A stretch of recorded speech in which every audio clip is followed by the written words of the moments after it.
Welcome to episode 5 of A Gamer Looks at 40. Last week we looked at a variety of perspectives on the early years of Mario. This week we're diving into one. Meet Moses Norton, known on Twitter as the Well Red Mage. Much of his work as and on the Well Red Mage revolves around the value and importance of long-form reviews, fighting the journalistic culture of clickbait, and proving objective truth can exist in video game critique. That's the one I think he gets the most heat for. He's also a very entertaining follow on Twitter and the co-host of Story Mode, a lighthearted gaming news podcast you've heard me talk a bit about on this show already. Huge fan of it and him. He's not all Mr. Intellectual. He is actually a fun guy who's entertaining to listen to. So be sure to follow him on Twitter for all of those hijinks. I'll say hijinks. Over the course of a 2.5-hour interview back in November of 2020, we spoke at length on a number of topics, some of which you've already heard and some of which you'll hear in future episodes. We also dove deep into Mario and answered some deep questions on who Mario is as a character, why he works mechanically, and how he's endured over the years. It was a great conversation, so let's just double jump a Goomba and reach for that star. It's time for Mario Musings with the Well Red Mage.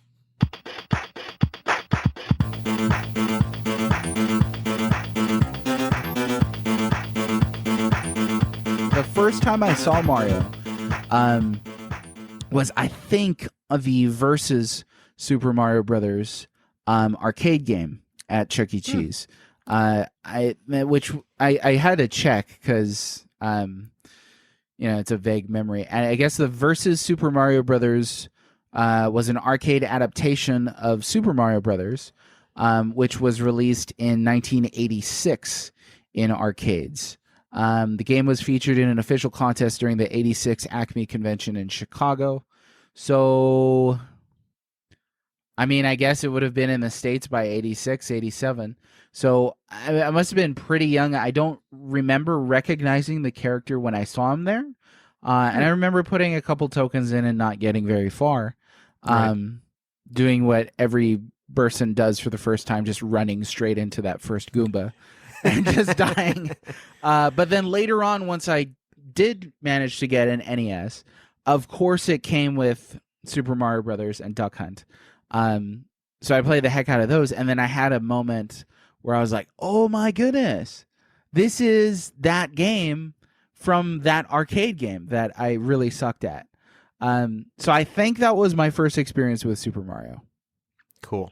Now, when you first played it, it sounds like, you did what everyone else does. You just run real fast, get killed, and boom, your tokens are gone. Yeah.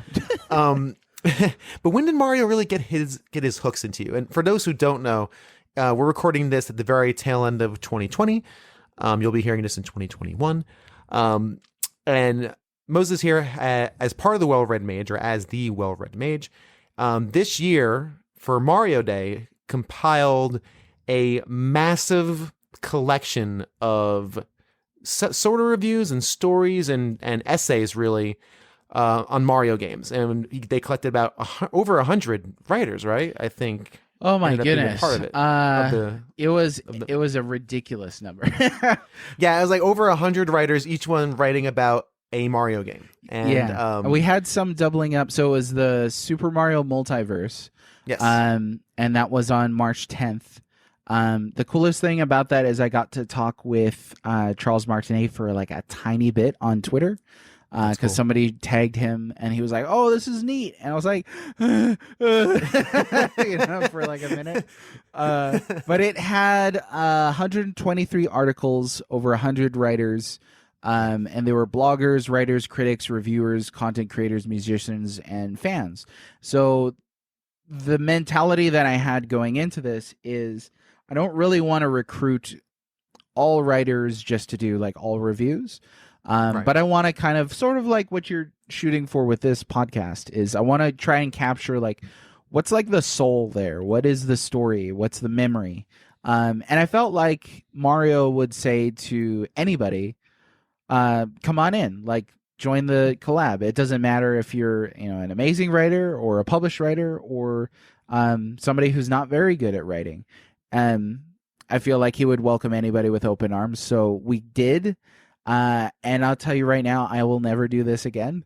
It was a freaking nightmare. There were people dropping out like the day before this thing was supposed to go live. And I was like, are you kidding me? You had like 6 months to write like anything, literally anything. You could have written like 50 words of just like, I liked the first time I played it back in 1987 or whatever. That's fine. Right.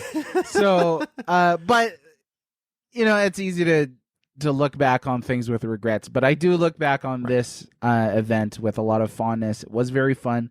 A lot of people submitted some pretty dang good articles that I enjoyed reading through. I will confess I have not read through 123 articles on Super Mario. How could you? Somebody attempted. Shout out to Normal Happenings and Matt, who's just like the most loveliest guy ever. He's amazing. Who made this solid attempt to read every single article. I don't think he finished, but he made it really far, like a lot. So shout out to Matt for doing that. Very cool. Yeah. Very cool. So as you and what I love about what you had just said about Mario is welcoming. That you would think Mario would welcome everybody. Is that what you think makes him special as a character, a game, or an icon? I have thoughts. Okay. No, that's great. Something that I've encountered several times is people are like, well, Mario's boring. Mario is the everyman, they'll say.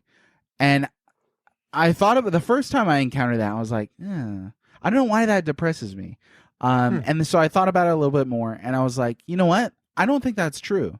I do not think that Mario is the average person. I don't think that Mario is the everyman, because you tell me if you know one person as cheerful, as selfless, as relentless, as athletic, as as happy and joyous, as welcoming, as accessible as Super Mario is. I don't know anybody like that. I think now that Mario is an ideal. Mario is an ideal person, or he's a person, a character that has these things that we would strive for. And kind of related to that, growing up, my favorite superhero was Spider-Man. Loved Spider-Man. Read a lot of Spider-Man. Then the Batman animated series hit. And I was like, bro, I love Batman. So I loved Batman for a very long time. And then the past 5 or 6 years, I switched over to, I sort of ran out of like Batman, I guess. And so I was like, I'm going to start reading Superman. And I read some Superman books, Superman Birthright, Superman, or All-Star Superman, and was like floored at how like good some Superman stories are. Because I always kind of thought Superman's an idiot. I was kind of thought he's just like a bumbling farm boy who happens to be an invincible alien. And like everybody else who has not read Superman, evidently, I was like, that's just boring. That doesn't, how do you tell a story like that? And it's kind of like with Super Mario, like a lot of people are just like, there's no story there. But I just don't know that that's the case. So as I changed my mind on Superman, kind of reflected then on Mario, and I think like Superman, Mario again represents these ideals that we as a human race would hold up as virtues. Cheerfulness, joy in the face of impending threats, and selflessness. I mean, he's always going off to help somebody. He's always, and you bring up the welcoming thing. One of the great jokes is like he'll thrash Bowser and Wario, and then the next minute he'll invite them to go karting with him, or it's true, or play tennis. That's true. And obviously, I mean, these are just games. They're games for everyone. But if you were to think of Mario as a character, that's just a very welcoming, forgiving attitude. And I don't know anybody that's that welcoming and that forgiving and that cheerful and on and on and on. Yeah, I mean, at the end of Mario Galaxy, after Bowser literally takes the entire castle up in his airships and carts it around the cosmos, what does he do at the end? He's just part of the crew again. Kind of shakes his head, wakes up kind of from whatever trance he was in, and everyone's cool. Yeah. It's a very interesting way of looking at that, especially as an ideal. Yeah, I do appreciate that quite a bit. And I'm one of those people with Superman that never quite got it. So it is interesting to hear there's always more to that. So right. Well, I remember you and I were talking about that, and I want you to know I completely empathize with that perspective. Yeah. Because again, I held that perspective myself, and not everybody's going to sit down and read a comic book on Superman. Not everybody has to, really. Right. It's just a matter of interest and curiosity. Not even everybody has to play a Mario game or think about Mario in this sense. I almost feel like it's kind of stretching it past the limits of the character to think of Mario in these terms. But all that to answer, I think beyond him being just a gaming icon, I think there are a lot of really good things. And so Mario's one of my kids' favorite characters, and I'm totes fine with that. Yeah. He doesn't have Sonic's edgy attitude, which I don't want them to have with me. So, no, I just want to be like, hey, we're going to, get your shoes on. We're going to go to the store. And they'll be like, let's go. I'm like, okay, sweet. I can deal with that. That's good. Yeah. My kid loves when I pick him up from school or daycare with Bowser behind the wheel. So sometimes I'll bring his Bowser. Nice. And I perch him up behind the wheel, have Bowser wave at him. Then all the teachers look at me like I'm insane. Yes, I am insane. Yes, that's fine. No, but it's okay. It's okay. Be insane for your kids. That's fine. I'm fun insane, not like kind of creepy insane. Yeah. It's interesting how we were talking about the character of Mario. Another side of Mario for me is of course, the character and what he kind of represents, which you put very well. Other side is the mechanics, like how he mechanically works beautifully, right? Just from a game design perspective. Do you think, before I talk about mechanics, do you think the mechanical design of the games inform the character, or did the character kind of inform those designs? What do you think? That's an interesting question. I'm going to say that the mechanics informed the character. One of the fundamental and earliest aspects of the character being his athleticism. You actually have, songs on various soundtracks called Athletic Theme. And these are thought of as athletic games. And as we know, his original name was not Mario, it was Jumpman, as he appeared in Donkey Kong. So if you think about the name Jumpman, you're literally defined by the thing that you can do best physically, which is jump. So I think then that kind of is indicative that they were from a very early point thinking about Mario in mechanical terms and not character terms, I guess.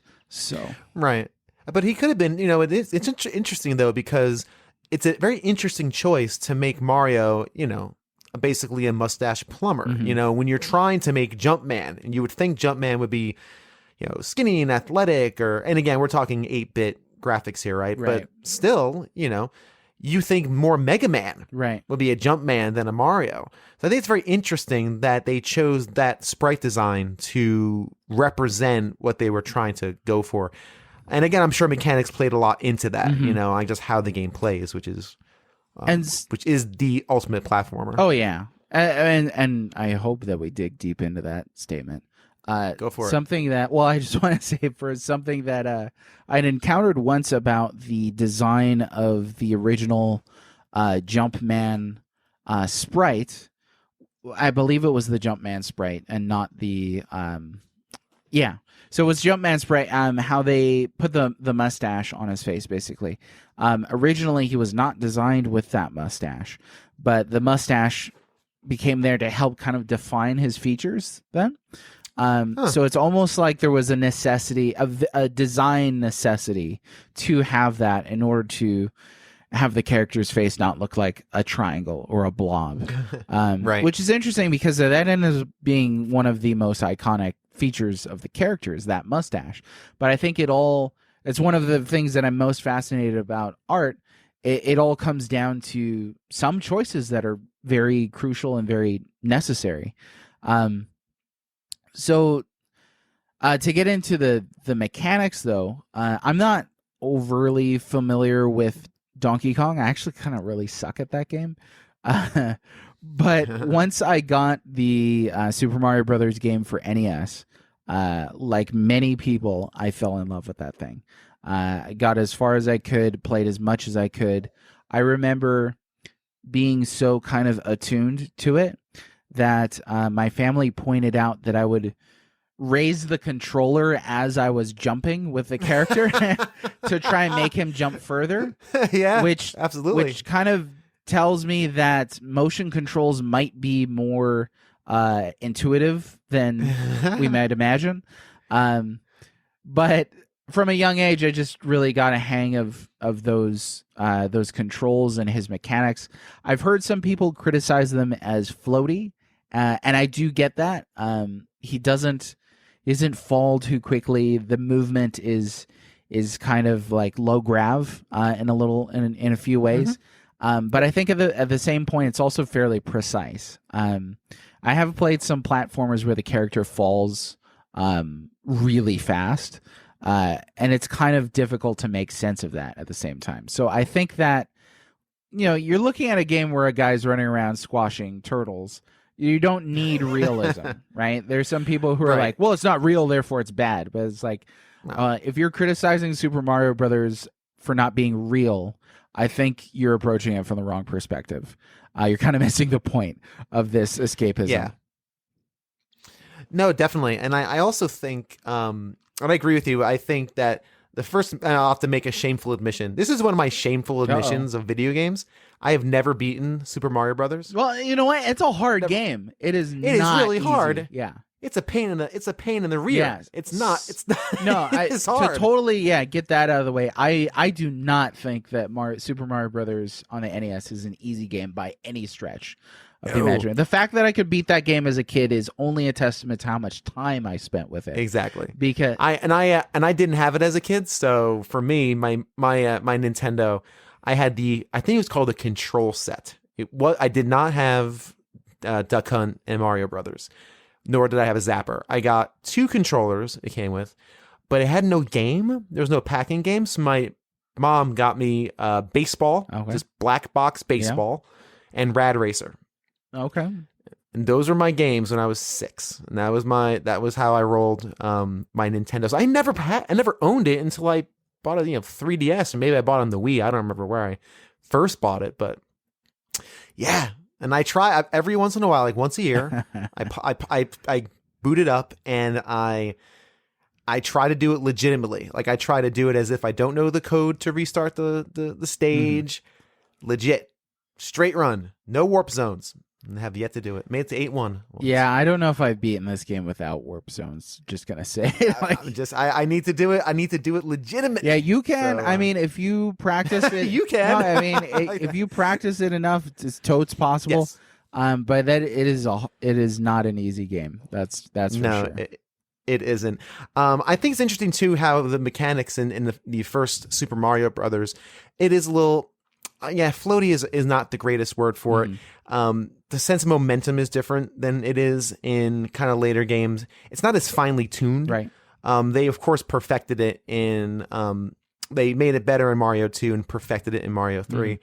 To your mind, what of those, again mechanically, what makes that platforming work better than I'd argue nearly any platformer made? Can't think of a platformer that feels as good as a Mario game. Oh man, there's a question. I didn't know this was going to be this hard of an interview. I'm sorry. I'm just kidding. And half of these questions I'm not planning. I'm just it's great. It's great. So I will give it my best shot. So the things that stand out to me just to talk specifically about Mario Brothers 1. And a lot of very intelligent people have really studied and analyzed and presented this in a much more eloquent way than I'm about to do. But you touched on momentum. I think that somebody asked me once, what are Mario games about? And I thought they're about momentum. They're about moving forward. Whether you turn that into an ethic or not, it's about constant movement. Whether that's jumping or running. Again, they're athletic games. Another thing that's really important about Super Mario Brothers 1 in particular is, oh my goodness, it's such a the stage 1-1 is such a well-designed bit of gameplay that it teaches you everything you need to know about the game without needing a tutorial. And I think that's a strong bit of praise for the simpler games in the world. I meet people who, have a variety of preferences, and preferences are totally fine. Some people prefer to have these huge complex stories. Some people prefer to have these huge open worlds that they can go and explore. But there's still room for these extremely simple experiences that are just about, moving to the right, reaching an end goal while dodging enemies and collecting points and power-ups. And the way that stage 1-1 does that is with that first Goomba. If you make that mistake, the game doesn't just have one life. Consider they could have given you one life, and if you hit that Goomba, you just return the start screen. That'd be a little disheartening, though. So let's give them more than one life. And you hit that Goomba the first time, and you're... And then you start over again, and you're like, well, he's not going to get me this time. And there's only 2 buttons, so, you jump over him or you jump on top of him, and you've learned how to either slay or kill, slay or avoid, rather, an enemy. Right. And then the next things that you encounter, of course, are those question mark blocks, which... Are there, any better designed items in gaming, period? I mean, it's a flashing block with a question mark on it. Of course, you're not just going to run past that thing. Of course, you're going to be like, well, wait, what is that? So you try and figure out how to interact with it. You can jump on top of it. You can jump underneath of it. And, it gives you a coin, or, it gives you a mushroom. Do you avoid the mushroom, or do you grab the mushroom? So... Stage 1-1, not to run through the whole thing, obviously. Right. Stage 1-1 gives you choice, gives you player agency, allows you to make trial and error decisions, affords those errors so that if you make mistakes, you can restart within reasonable time. And yet also gives you a timer to where you're like, okay, I have to keep moving. I can't just stay put. Right. So, and there's secrets. There's that hidden 1-up. There's the, pushing down on the pipe.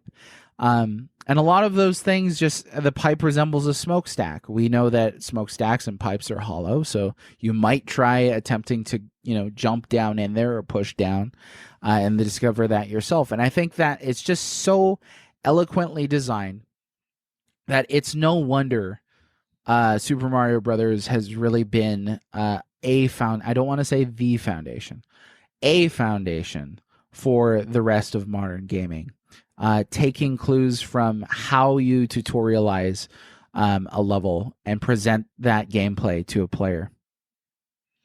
Yeah, man. Listen, you said it perfectly. I 100% agree. I love the way you brought up how it creates a safe space relatively. Yeah. Especially with that question block is a great example. I don't believe there's another enemy, and maybe one more Goomba, because it's, you learn, then you reinforce, right? So now you've done it twice. Now you know it. Now you understand what that mechanic is.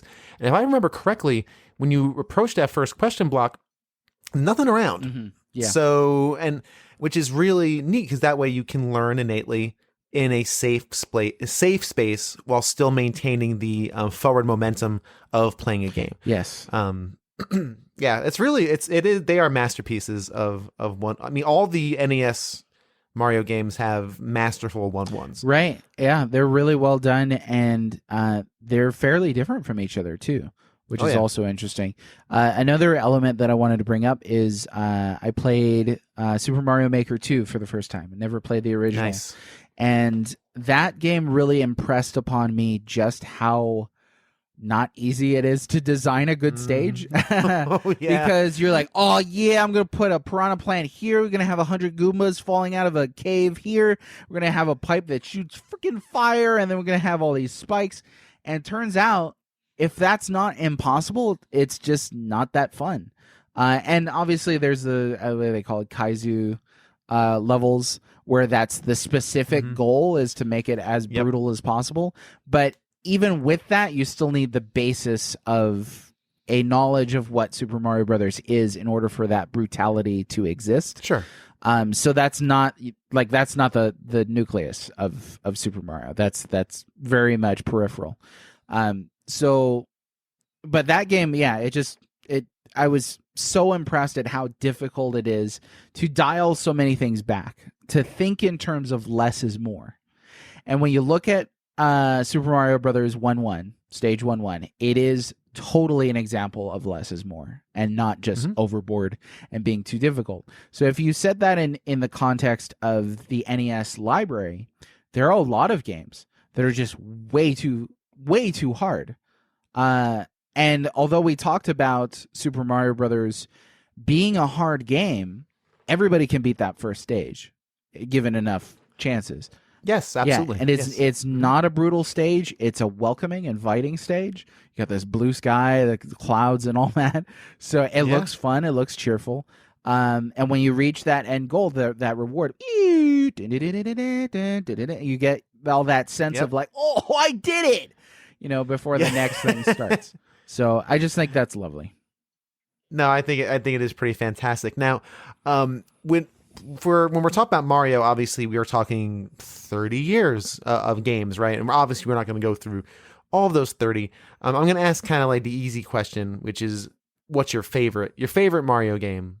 Which is kind of the easy one, and then I'm going to ease into some little trickier question. But what would you say your favorite is? Just gut feeling favorite. Yeah, so it comes down to Super Mario Brothers 3 and Super Mario World 2 Yoshi's Island, but for dramatically different reasons, right?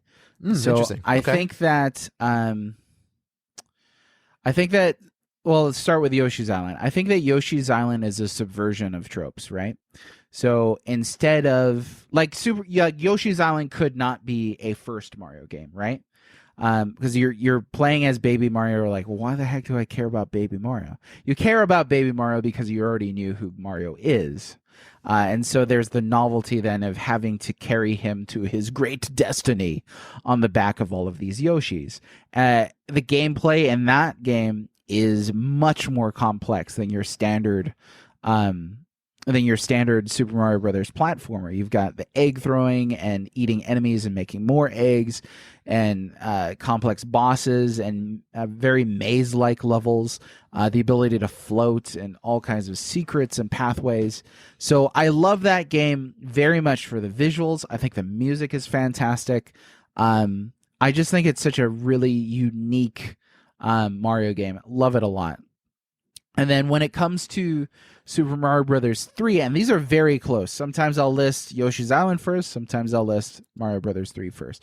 But if we're talking standard Mario Brothers platformers, then I would put Super Mario Brothers 3 at the top. And you and I had a great conversation about that in the past in regards to Mario 3 and Mario World. Mario 3 and Mario World are like almost identical.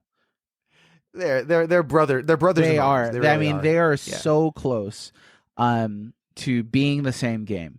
Obviously, Super Mario World learns from Super Mario 3. Mario World is larger than Super Mario 3. My primary argument is that, and I think like Super Mario World is about as like perfect of a game as you can get. Right. Yeah. We're talking phenomenal versus phenomenal, right? Exactly. So I'm not debating that like Mario World is trash or anything, but this is where it comes down to a nuanced conversation, right? So, which I think you and I did real well. I mean, like we've had some great conversations, you and I, in the past that do not boil down to, well, you're the game you like is a dumpster fire or something like that. Like, shut up.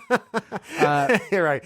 I try not to bust out the nasty. I try to ignore them. because we respect each other. That's totally fine. So comparing Mario 3 and Mario World, I tried to make the argument that Mario World is derivative from the established concepts in Mario 3, that being flight and the overworld, and a variety of other things. So Mario 3 and Mario World, as I said, are very similar games. I would be hard-pressed to point out significant issues in Mario World. Same thing with Mario 3. So, but the reason why I like Mario 3 is because of it's concise. By virtue of its platform, it had limitations. This is one of the things that fascinates me about retro gaming, and something that I think, so earlier you mentioned that not enough people discuss kind of the educational aspects of games. This is something that I don't think enough people discuss in terms of retro games, is that retro games were what they were specifically because of the limitations that the hardware prescribed, that developers had to work within. They could not have done these other things. So I've heard some people criticize certain games from the NES, from the Super Nintendo, from the PlayStation 1. And they say, well, I don't know why they didn't just do that. It seems obvious. I was like, but they couldn't. They literally could not. Right. I mean, you could fit next to nothing in modern terms of gaming onto an NES cart. You could fit next to nothing. I mean, the Final Fantasy VII took up 4, or no, was it 3 or 4 discs? 3, I think. Yeah, that's right. I think 8 was 4. Yeah, it took 3 discs, and if there was going to be on the N64, the famous saying is it would have been like 48 cartridges or something like that. That's ridiculous. That's ridiculous. One thing that we were saying, I think it was on story mode, is you could not, if you wanted to, fit the Midgar section from Final Fantasy VII onto an NES cart. You just could not, and run it on an NES. You could not. So those things that were part and parcel to the way games were back then. You cannot criticize a retro game from 1989 for not having a voice-acted cinematic sequence that you would see on the PlayStation 4. You just can't. Exactly. That's ridiculous. Of course not. Right. I cannot criticize Michelangelo, not the Ninja Turtle, but the artist. I cannot criticize him for not depicting like a bullet train, because he just could not depict a bullet train. There's no way. It's just a time factor. Like it's a fact. And so when people want to talk about everything's subjective, I'm sorry. It is a fact of the math of video games that you could not fit some of these things onto these platforms. So all that to say, Super Mario World is lovely. Super Mario Brothers 3 could not be Super Mario World. And I think they were actually planning to have Yoshi have a mount in Super Mario 3. But it just wasn't jiving. They didn't have the space. They didn't have the they just couldn't do it because it's NES versus SNES. So therefore, I cannot criticize Mario 3 for not having Yoshi if it was impossible to include Yoshi. Now, if it was possible and they were like, we're just not going to do that, that's fine. And you can figure out an argument to attach quality to the ability to be on Yoshi's back, then there's an argument there. So all that to say, I love these games. I love Super Mario Brothers 3. I just think it's really well designed. I love that there's so many secrets. I love that you can do so many things in it. And yet at the same time, it's a very compact experience. I don't think it tries too much. There are games that try too much, that are too big for their britches, that have so much space that you're literally just running through doing nothing. You're doing chores. You're fetching mushrooms for a guy in a forest for 10 gil. That's not fun. That's work. And it's not even masked as fun. It's just it's just a thing to do. We literally call it grinding. Right. And think about that. I mean, you literally call it the verb for smashing two things together in a rotating motion. You'll get this when I was playing Final Fantasy 14 many moons ago. I was sitting someplace stitching. I was making garments for my free company, or my guild, my free company, and I'm sitting there making garments for half an hour, because my head of my free company needed socks. And I just kind of shook my head and went, I don't like socks. I don't like stitching. I like none of this. I am not having fun. And then I stopped. That was literally when I stopped, and I realized I'm just sitting here crafting arrows. What? Yeah. I don't like metallurgy. It's almost like there's Please. people that do that for, I'm sure a variety of reasons, for the escapism, for the being in that world. But I guess at a certain point, if you're not enjoying being in that world, like as a metallurgist, and I played that game, I know exactly what you're talking about. It's tons of crafting. Right. Crafting is fun as a mechanic, but I've played some games where I'm like, this is too much crafting. You know what I'm saying? Where I'm just like, I am literally just menu sifting for an hour. That's not much different than, fighting random battles for an hour. You're just kind of doing that. Again, it's grinding. It's good. The lead of our free company was a cruel man. I would say so. He assigned me the role. As a whole story behind that. One day maybe I'll share that with you, and maybe 30 episodes from now I'll share you my Final Fantasy 14 story.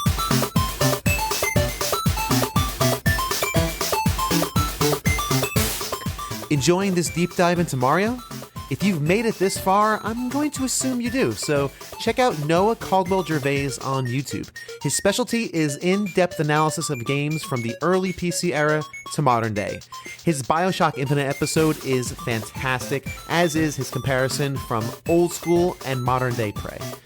His episode on Postal is also top-notch and gets really personal, so it's a great one to check out. He's also a good listen. So if you podcast on YouTube, I do it all the time. Throw on a video I don't feel like watching on YouTube and just listen to it while I'm doing things around the house or driving when we used to do that. This is a great show to do that with as well. This is a completely unpaid for plug, just a creator I really enjoy and respect. And I really do think that if you did make it this far, you're going to dig him as well. Noah Caldwell-Gervais on YouTube.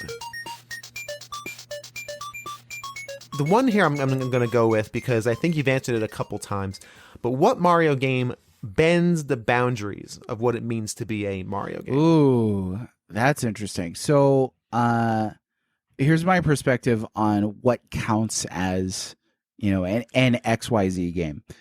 Sure. Because I'm sure you've encountered that where people would be like, well, that doesn't feel like a Final Fantasy game. I personally dislike when people say it doesn't feel like, because your feelings and my feelings are not the same any more than what I'm feeling in this moment is not the same as what you're feeling in this moment. You might be nauseous. I might be, joyful. So they're just completely different things. And there's no way to quantify. There's no way to agree upon feeling. When people say, well, it feels like, it's light, or it feels like, it's moody, I can't jive with that unless we just want to talk about feelings, and that's fine to do that. I'm not saying that's wrong. I'm just saying if you want to, get into taxonomy, what is this, then we cannot talk about feelings, because we're talking about what is this thing in reality, not versus what is this thing in our feelings. So, I've met a lot of people, especially when we're putting together the Multiverse collab. I met some people and some writers even who ended up bailing for kind of this reason, who were like, well, that's not a Mario game. It says Mario on it. The name Mario is in the title. It has Mario in it. If that does not qualify as a Mario game just because you started playing Mario with Mario Galaxy, and therefore the only Mario games to you that are valid are 3D Mario games, then I'm sorry, you're an idiot. And I'm not going to say that to your face, but I'm probably thinking it, because or just being close-minded, right, and just not. And I've encountered that with Zelda. I've encountered that with Zelda. I've encountered that with Final Fantasy. I've encountered that with Super Mario. I've encountered that with Monster Hunter. I've encountered that with a lot of these, Metroid. A lot of these things where people would say, "To me," beware the phrase that starts with "to me." To me, the only Metroid game the only Metroid games are the 2D ones. Oh, I'm sorry, you don't own Metroid. You don't make Metroid. It is whatever they tell you it is. If tomorrow they release a Metroid pinball game, it is a Metroid game whether you like it or not. Because you don't own these things. And that's one thing that I've jived with fan bases, is trying to demonstrate to fans. And this is what I missed, is that fans don't have to believe this. The fans don't have to agree with me. They can exist and be happy whilst believing that they own and control the franchise. They can believe that. That is a thing that they can believe in a free country. That's fine. But I would argue with them at the same time, the rational, reasonable position is that you don't control it. And I had a prolonged argument with somebody who believed that even in a court of law, I told him, the fact that you like something a lot does not confer ownership. That wouldn't stand up in a court of law. And he's like, well, I'm like, no, it's not go down that route. What are you talking about? Oh, no. You cannot just say, well, I like this sports car so much, therefore my liking it confers ownership. Fans do not own these properties. You don't. You just flat out do not own these properties. No, you do not. You do not have agency in how they're designed. The only thing you can control is if you want to ingest it, and or if not. you like it or not, that's fine. And and you're fine. that is your place and your privilege, even as the consumer. Because sometimes I think I don't want the job of controlling like an icon like Mario. That's somebody else's job. That would be a huge responsibility. I'm just here to enjoy it. Right. If I can, if I can't, that's fine. There's plenty of other things to play. If there was no Super Mario in existence, there would be a billion other games in my backlog that I could still play and enjoy. Fine. But I'm glad he's here. Exactly. And we are. Yeah, I'm glad he's here too. So what game do you think Ben's right? Magic? So to answer your question after all that rigmarole, that's fine. There's a lot. I mean, there are a lot of Mario games that are surprising. Yes. Mario Paint that we talked about already is, this creation style game. I think that it was the only one in the multiverse collab that was in that creation genre. Let me check real quick.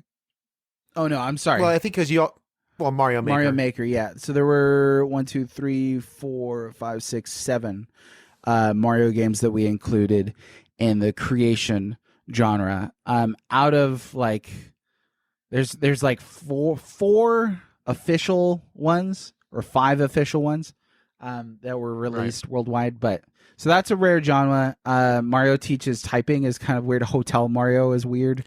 Yeah. One of my favorite ones, I'll go with that because there's so many that just, you start to get into like, well, now there's party games and there's karting games and there's sports games. So I really love Super Mario RPG Legend of the Seven Stars. It is Squaresoft, which I already adored because in the 90s they were in their freaking prime.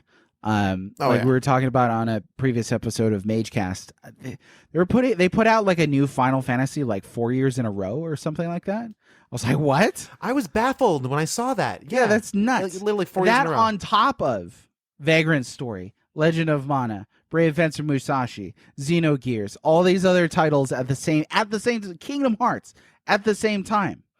They were just on a roll. And with that, then, they're making amazing JRPGs on the Super Nintendo.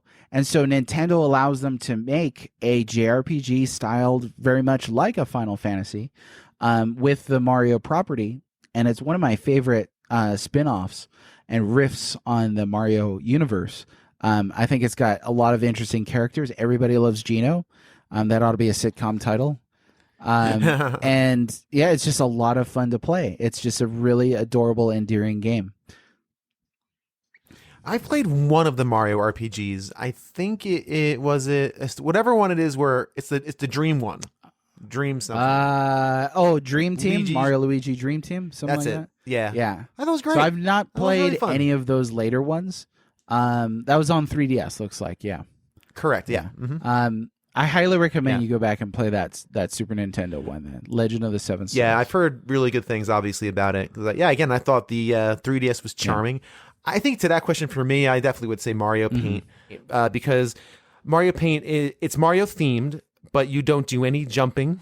You don't do any fire flower shooting. You don't do any running the most action you do is wield the fly swatter and try to kill flies. Yeah, there's not a lot of action in that game. But the core of Mario, that character that you were just discussing, that is so strong in that game because, again, it's welcoming, it's pleasant, it's got phenomenal music that's just, it's a joyful creation experience. It provides you, like a 1-1 in a Mario game, a safe place to explore. Yeah. And that heart of Mario is so strong in Mario Paint. And for me, that exemplifies that idea of bending a game but still maintaining its heart and its soul. It demonstrates how flexible this character is. Sometimes people will complain and say, well, that's just a cash cow. Well, I mean, we're all paying for this stuff. Technically, like, everything's a cash cow. It's not charity. They're not exactly. Not for free. It's kind of alarming how many times I have to say that is, well, these are businesses and these are consumer products. This is not a charity. This is not, art for the sake of art, whatever that ideal means. Yeah. And I agree with that because I've gotten on my soapbox occasionally I got my anti-consumerism soapbox, and I agree with you. So that kind of steps me down a bit. Like, yeah, good point. Yeah, there's this thing called the economy. We do have to kind of pay for these things. And art for the sake of art is cool. Like, sometimes I'll just be like, I'm going to draw this today. But if I can draw this and support myself with that drawing, all the better, because I have to eat. I have to pay for a roof over my head. I have to pay for my family. And so I've encountered it even in writing and blogging where some people have pushed back against things like crowdfunding or merchandising, certainly ad revenue and stuff like that, because that tends to be really intrusive, and I get that. But then the phrasing tends to be, well, I mean, you should just blog for the sake of blogging because it's such a joy. It's like, I get that, but joy doesn't put food on my table. Art doesn't put food on my table, and I have to eat. I'm spending time on this. This is work. And as an artist, I think that's a healthy perspective.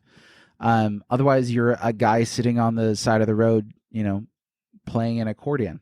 So I don't know. That's the first thing that popped in my head. But all that to come back to Super Mario is that it kind of demonstrates that he's for everyone, because he's been interpreted in so many ways. And there's some darker and edgier Mario games, and there's a lot of brighter games. There's games like Luigi's Mansion, completely out of left field. There's games like Paper Mario. What? There's games like Mario versus Donkey Kong. It's kind of these puzzle platformers. Princess Peach has her own game. There's all these crossover games with characters like Sonic. There are so many different kinds of Mario games that it's not just like every once in a while I'll meet people who are like, I hate Mario games. I'm like, oh, really? Which ones? Because there's like a billion of them. Like, do you? Yeah, and they're all distinctive and unique, and again, the best of them. And there's some who are not so great, and some are better. But the best of them still maintain the warm feeling that you get when you play a Mario game, when you see that character on the screen. It just feels right. And we kind of, I think there's a tendency to interpret that fun aspect, that fun factor, as kiddie. Sure. And so these are kiddie games, and there's a sense of attributing quality to the fact that something is made for an adult, which is something that I've pushed back against tremendously over time.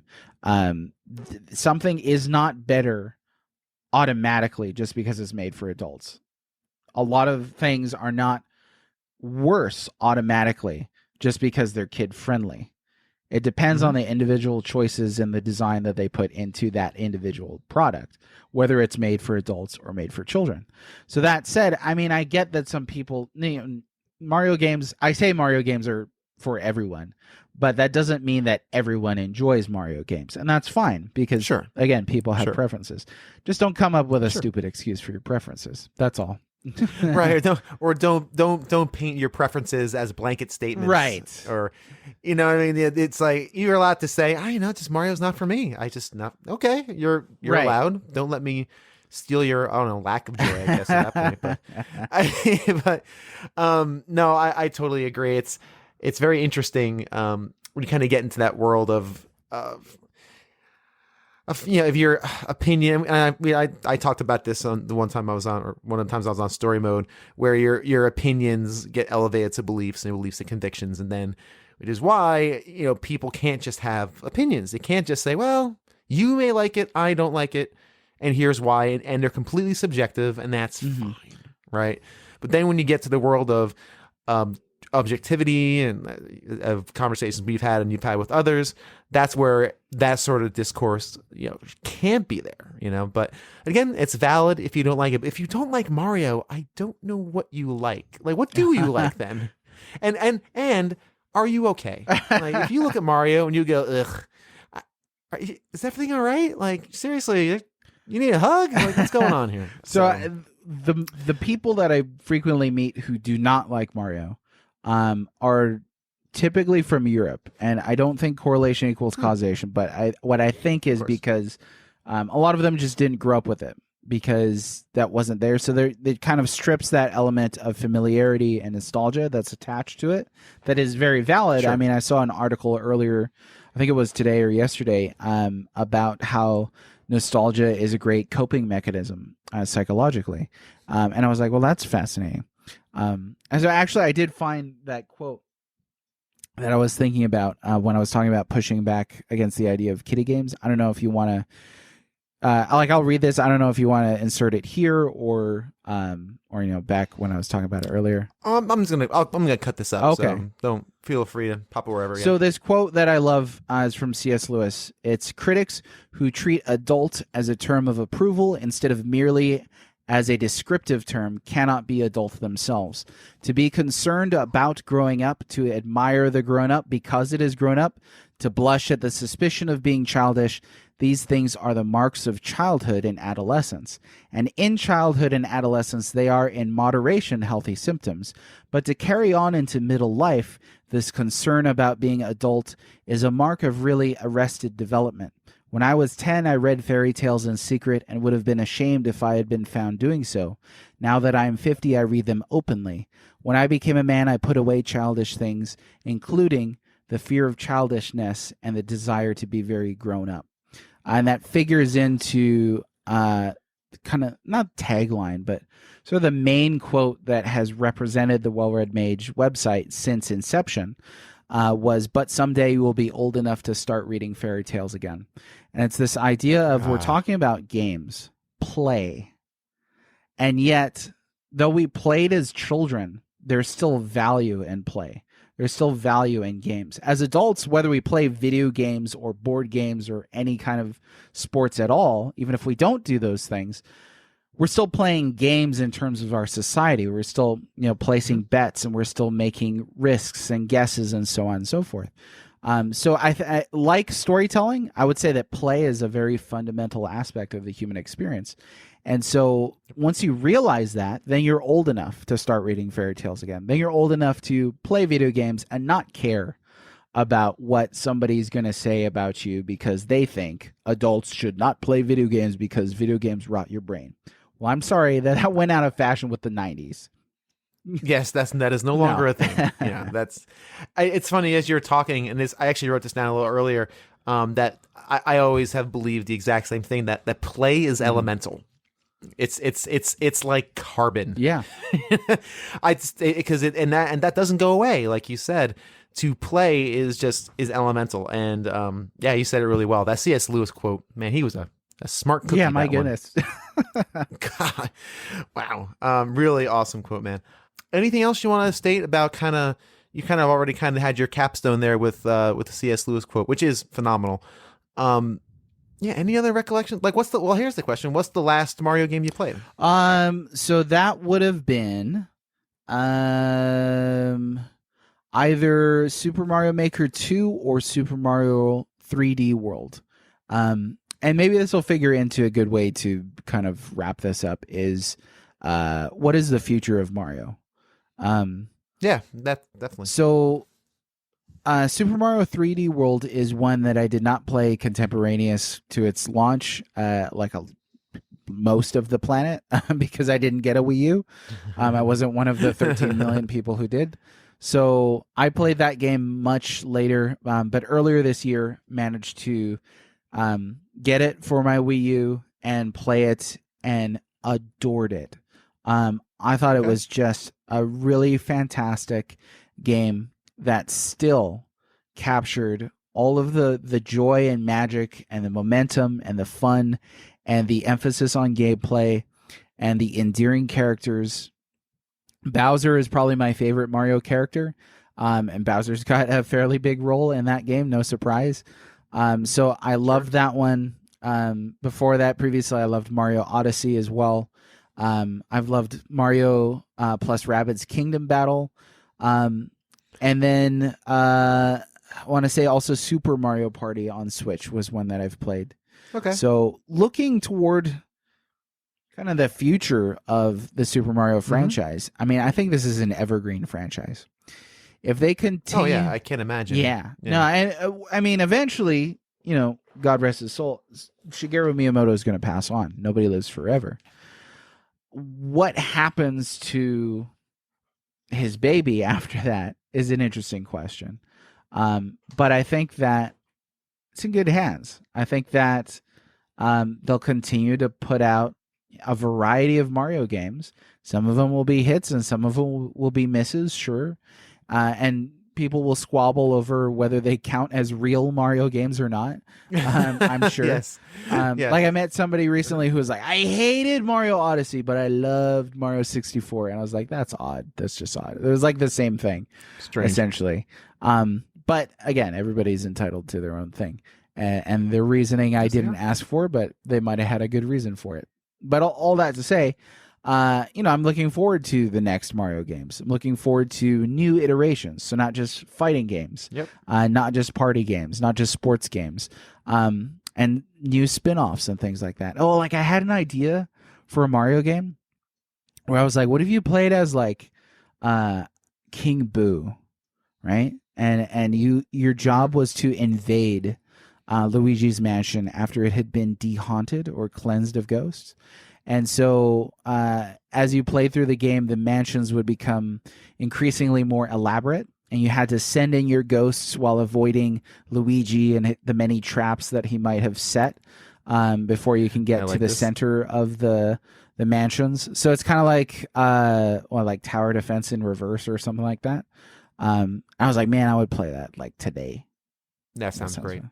I actually would genuinely be excited. Yeah, that sounds fun. I would be. I mean, that sounds super fun. Yeah, but that's the sort of spirit of Mario. Like they can continue to try new things. Definitely.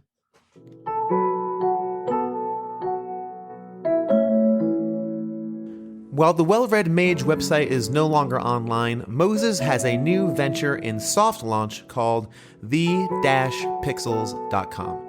The site is dedicated to distilling video games to their bare essentials and providing thoughtful critique in a world of clickbait, anger clicks, and personal bias.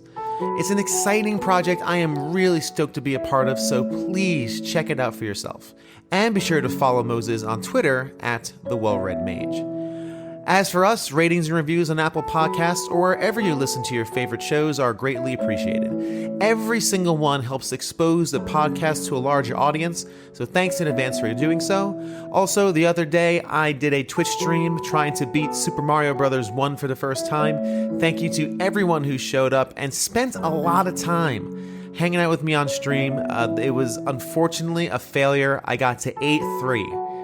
And the gauntlet of Hammer Brothers proved to be too much. So 'twas not to be this year, but 8-3 is now my personal best. And thank you to everyone who took that time to hang out with me on a Friday night. You had lots of options. You chose me. Greatly appreciated. And if you want to hear more about my exploits, follow the show on Twitter at A Gamer Looks at 40. Thanks again for listening. Let's talk to you soon.